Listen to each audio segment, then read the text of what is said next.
ਤੂੰ ਕਿੱਥੇ ਗਈ ਸਾਂ? ਮੈਂ ਉੱਡੀ ਉੱਡੀ ਜਾਵਾਂ ਹਵਾ ਦੇ ਨਾਲ, ਮੈਂ ਉੱਡੀ ਉੱਡੀ ਜਾਵਾਂ ਹਵਾ ਦੇ ਨਾਲ। ਫੇਰ ਉਹਨੂੰ ਮਿਲ ਕੇ ਆਈ ਨਾ? ਅੱਜ ਪੁੱਛ ਨਾ ਕਿ ਮੈਂ ਕਿੰਨੀ ਖੁਸ਼ ਆ। ਉਹਨੇ 100 ਦਾ ਬੈਲੈਂਸ ਪਵਾਤਾ ਹੋਣਾ ਇਹਨੂੰ। ਲਾਈਆਂ ਕਿਤੇ ਤੇ ਵਧਾਈਆਂ ਕਿਤੇ, ਧੋਖੇਬਾਜ਼ ਹਸੀਨਾ।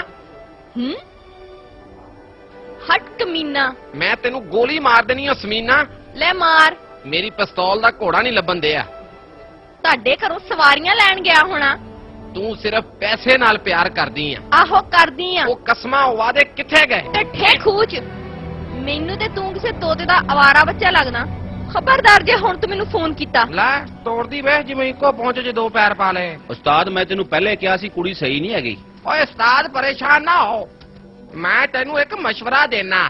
ਅਗਲੀ ਵਾਰੀ ਜਦੋਂ ਤੈਨੂੰ ਮਿਲਣ ਆਵੇ ਨਾ ਤੇ ਚੁੱਪ ਕਰਕੇ ਤੇ ਕੰਨ ਦੇ ਲਾਗੇ ਹੋ ਕੇ ਪਤਾ ਕੀ ਕਹਿਣਾ ਈ? ਕੀ ਓਏ? ਕੀ ਹਾਲ ਆ ਬਾਜੀ?